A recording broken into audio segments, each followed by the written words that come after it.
There is a specific kind of quiet that arrives late in the evening, after the dishes have been put away and the lights in the other rooms have gone off one by one. It is not the quiet of rest, it is the quiet of a day that has finished but has not yet let go.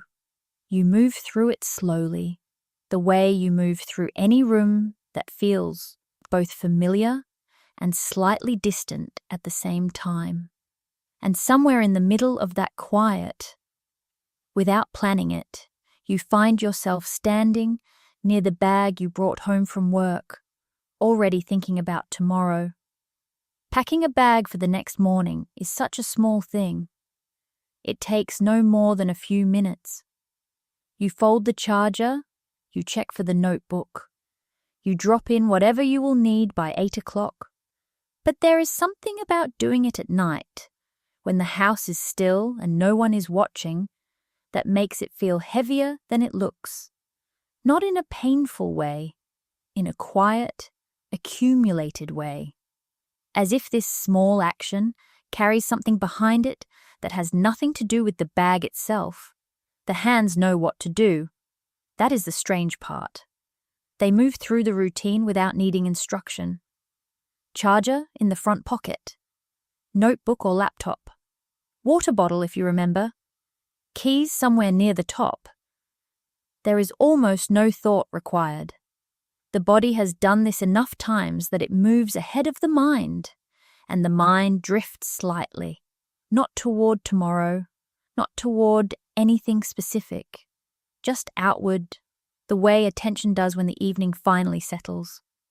Outside, the street is quieter than it was an hour ago. You can hear small things now. A car moving past somewhere far away. The sound the building makes when the temperature drops. A neighbour's light visible through a curtain. These are not remarkable sounds. They are just the sounds of a night that is continuing without anyone asking it to. And you are continuing too, finishing the last small task of the day, making the bag ready so that tomorrow can begin the way it always does. There is no ceremony to it. That is what makes it feel the way it does. If it had been a dramatic moment, if packing the bag had felt significant, it would be easier to name, but it does not feel significant. It feels like the end of something that was never quite given a beginning. The day arrived, moved through its hours, and now it is almost over. And the last thing left is this: a bag on the table, a zipper not yet closed, a small silence around a task that will repeat itself tomorrow, and the night after, and the one after that. Something about standing there in the quiet, with the bag half packed, makes the evening feel both very ordinary and very real at the same time. Not heavy with meaning, just present, just here. That bag has a history, not a dramatic one. No single moment made it what it is, but over time, across weeks that blurred into months, it became something more than a container. It became part of the shape of the day. You carry it out in the morning, when the light is still pale. You carry it back in the evening, when the light has changed completely. It moves with you without asking anything. It simply goes where the workday goes, and then it comes home when the workday ends, and then it waits by the door or on the chair or on the floor near the table until the next morning begins. Most people have a version of this, not necessarily a bag. Maybe a set of keys arranged the same way each night. Maybe a jacket hung on the same hook. Maybe a phone placed face down on the same surface before sleep. These are not habits someone chooses deliberately. They develop slowly, the way grooves form in wood, not from one heavy strike, but from many light ones, repeated over time. The routine embeds itself so quietly that one day you notice it is simply there, already old, already familiar, already inseparable from the structure of your days. Work has a way of shaping time like that. It provides the frame around which everything else arranges itself. The alarm is set for work. The commute exists because of work. The tiredness that arrives each evening arrives in relation to what the day asked for. Even the quiet of the late evening carries a specific character that is partly defined by what the day held. A harder day leaves a different silence behind it than an easier one. But both days end the same way. The bag by the table, the evening winding down, the next day already forming in the background. There were years when this routine felt temporary, when the work bag felt like something belonging to this phase, not to the whole shape of life. There was a version of the future, not long ago, where the days would eventually feel less like days that needed to be packed for and more like something more open, more spacious. That feeling does not exactly disappear. It just stops arriving as often. The mornings begin, and the bag gets packed, and the week moves through its days, and the version of the future that once felt vivid starts to feel like a thought that comes less frequently and stays shorter when it does.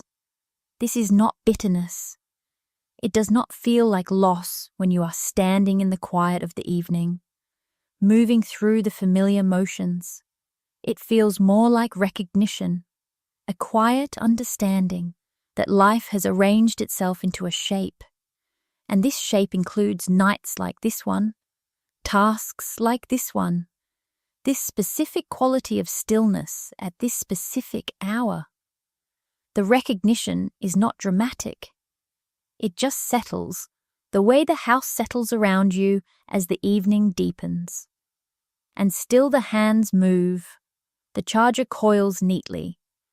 The notebook sits at an angle. The zipper closes part way. The ritual continues with or without attention, with or without any particular feeling attached to it. That is perhaps what makes it worth noticing, that it continues regardless, that no matter what the day held, no matter how the hours felt, the bag gets packed again, quietly, without announcement. In the same kitchen or the same corner of the same room, at roughly the same hour, because tomorrow will begin the way today began, and the day after that, and the body already knows this even when the mind has not caught up. There is something almost loyal about that repetition, loyal to the structure of things, loyal to the idea that tomorrow deserves to be prepared for, even when today has already taken so much. The bag does not know this. The charger does not know this. But the hands that move through the ritual, slowly, at the end of a long day, in the middle of a night that is almost fully quiet, those hands are doing something that the morning version of the same person will rely on. And that matters, even when it feels like nothing at all. That loyalty has a cost that is hard to describe, not because it is unbearable, because it is invisible. The cost does not show up in any single evening. It does not announce itself. It accumulates the way small things accumulate, quietly, without a moment you can point to, until one night you are standing in the kitchen, packing the bag, and something in you notices. Not dramatically, not with grief, just with a kind of flat recognition that you have been doing this for a long time now. The tiredness that lives in that noticing is not ordinary tiredness. It is not the tiredness that sleep removes. It is something closer to the tiredness that arrives when effort has been consistent for long enough that the effort itself has become invisible. You do not feel it during the day, usually. The day moves too quickly for that kind of feeling. The meetings happen, the tasks complete, the hours close. But at night, when the movement stops and the quiet arrives, sometimes the tiredness surfaces, not loudly, just as a kind of weight behind ordinary actions. Packing the bag is an ordinary action. Placing the charger inside is an ordinary action. Closing the zipper is an ordinary action. But sometimes, in certain kinds of evenings, these ordinary actions feel as though they carry more than they should, as if each small motion is weighted with all the mornings it has been repeated, all the days that came before this one, all the identical rituals that preceded this specific version of the same ritual. The bag does not know this. The zipper does not know this. Only the person standing in the quiet knows. And even then, the knowledge is not always in words. Sometimes it is only in the pace of the hands, slightly slower than usual. Sometimes only in a pause between one motion and the next that lasts a few seconds longer than it needs to. That pause is worth noticing. Not because it signals something wrong, because it signals something real. It is the moment when the body acknowledges, briefly, what the mind has been too busy to name, that this is not new, that this has been happening for a long time, that the repetition has a weight to it, and the weight does not diminish simply because it is familiar. Familiarity does not make weight lighter.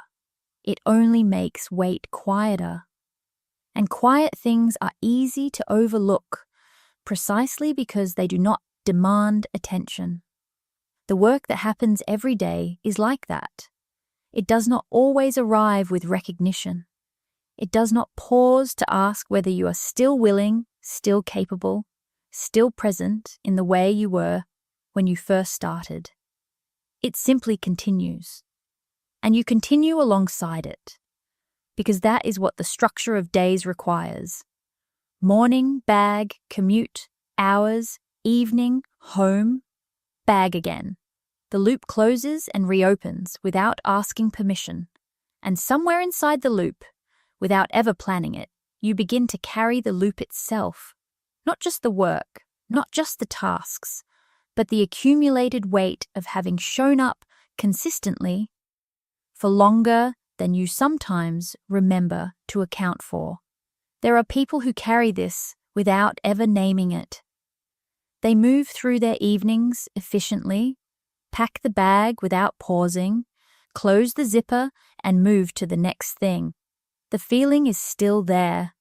It is always there, but it stays below the level of articulation, too quiet to surface, too ordinary to feel worth examining.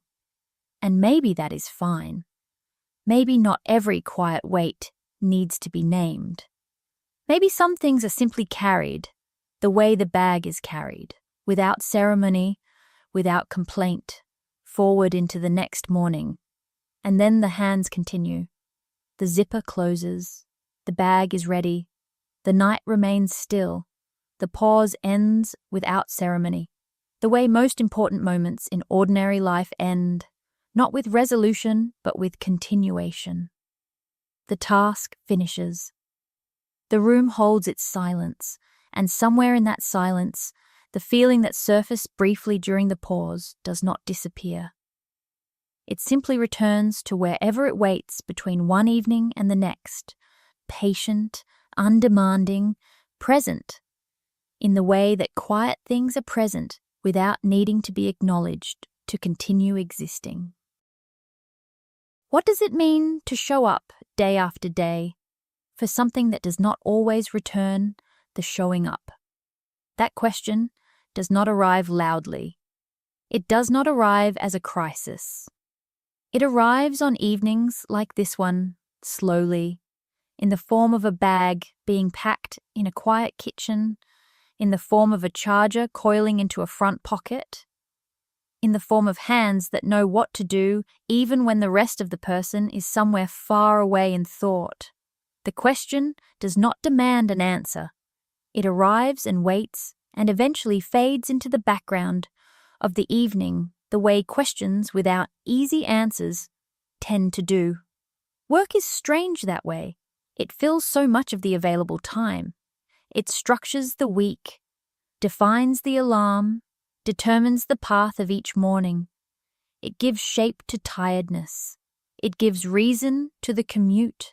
It fills the hours between sunrise and whatever hour the day decides to release you. And yet when you stand at the end of it, in the quiet of an ordinary evening, packing the bag for the version of yourself who will wake up and do it again tomorrow, it is sometimes hard to feel what all those hours have added up to. Not because they added up to nothing, because what they added up to is not always visible at the end of a single day. This is one of the quieter frustrations of adult work life. The output is not always tangible. You leave a meeting and cannot always say what changed. You finish a task and sometimes cannot feel where it went. The effort was real. The time was real. But the accumulation of it is slow and diffuse, spread across weeks and months in ways that are difficult to hold in both hands at once and look at directly. So instead, you carry the sense of it. A general weight, a background awareness that you have been doing something, even when the something is hard to point to. The bag becomes, without meaning to, a kind of symbol of that. A physical object that travels with you through the structure of work. It absorbs the commutes, the early mornings, the late returns. It holds the things that the job requires. And when you pack it at night, alone in a quiet house, you are in some way also repacking everything it has absorbed, all the days it has accompanied, all the doors it has passed through, all the mornings it was picked up before the day was fully ready to be lived. The bag does not know any of this. But you do, at some level below words, at the level where the body registers what the mind does not fully process. There is something worth sitting with in the fact that nobody sees this moment. The late evening packing of the bag is private, in a way that most of the workday is not. At work, there are eyes, expectations, visible outputs, the constant low awareness of being seen and measured. But here, in the kitchen, in the quiet, there is no audience. There is only you and the bag and the task and the night. Nobody is evaluating the way you fold the charger. Nobody is measuring the pause before the zipper closes. And in that privacy, something relaxes that was not fully aware it had been tense. The performance of the day finishes. What remains is just the person, just the hands, just the simple motion of preparing for tomorrow without any particular feeling required. That is also a form of rest, not the kind that comes from sleep, the kind that comes from moving through a task without needing to be anything in particular while doing it. No competence to demonstrate, no tone to maintain, no version of yourself to project. Just the bag, just the night, just the charger and the notebook, and the front pocket and the zipper, and the quiet that holds all of it without asking for explanation. Somewhere across the city, other people are doing versions of the same thing right now. In different apartments, different kitchens, different sizes of quiet, the same small ritual is happening. Someone is checking that the badge is clipped to the front strap. Someone is replacing the water bottle they forgot to wash. Someone is standing by their door, bag already packed, staring at nothing in particular before they turn off the last light. Nobody coordinates this. Nobody planned it this way. And yet, there is something almost communal about it. The invisible simultaneity of people preparing, alone, for a tomorrow they did not choose and will not escape. That thought does not fix anything. It is not meant to. It just sits beside the other things the evening holds, the way a lamp sits in a corner without illuminating everything. Present, small, warm enough to notice if you happen to glance toward it. The work is still there. The morning will still arrive. The bag is still packed by the same hands for the same reasons. But there is also this, the knowledge that ordinary effort, repeated quietly over a long time, without audience, without ceremony, is still something. It is not nothing. It may not feel significant in the moment, but the moment does not determine what it was.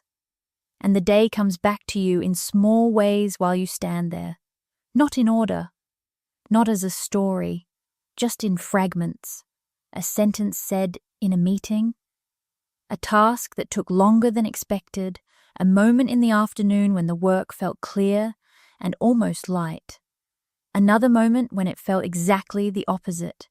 These fragments do not add up to a conclusion. They are simply what the day left behind. You carry them for a little while, the way you carry the bag, and eventually you put them down. Eventually, the kitchen feels fully quiet again. The bag sits on the table, ready. The zipper is closed. The room is still. Nothing has been resolved, because nothing needed to be. The evening was the evening. The task was the task. Tomorrow is somewhere ahead in the dark, already forming without anyone asking it to.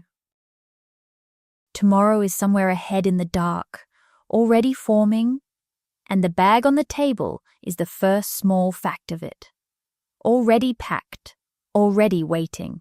The night is at its quietest now, the kind of quiet that arrives only when the evening has finished settling and sleep has not yet fully begun. The kitchen holds this quiet without effort. The bag holds it too, in its stillness, in its readiness, in the patience of an object that will not be needed for several more hours, but is already prepared. You stood here before. Earlier in this same evening, in the pause between one motion and the next. That pause is over now. The hands have finished their work.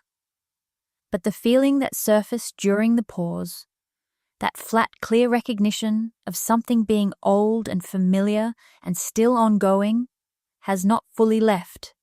It does not go loudly. It never came loudly. It is simply present the way all quiet, accumulated things are present.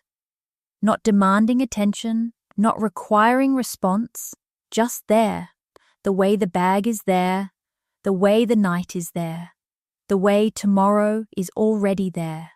There is something that happens when you stand in a quiet room after finishing a task no one else will see. Something small and difficult to name settles. Not satisfaction exactly, not relief. Something closer to a quiet acknowledgement between you and the evening, that you were here, that you did what needed doing, that the day has been prepared for and the night can now begin. Nobody confirms this. Nobody marks it. It simply happens. In the ordinary silence of an ordinary kitchen, in the ordinary life of someone who shows up, quietly, without much recognition, and packs the bag again. The streetlights are still the same outside, the same pale colour through the curtain, the same faint sound of the building settling in the cool. You noticed them earlier, at the beginning of the evening when the day had just released you. They have not changed, but something in the way you see them now is different. Not brighter, not softer, just slightly more settled. The evening has moved through you the way evenings do, and what remains is stillness. The bag on the table, the quiet in the kitchen. The same night that was there when this began, still there, still continuing, as all ordinary things continue, without permission, without ceremony, and without end.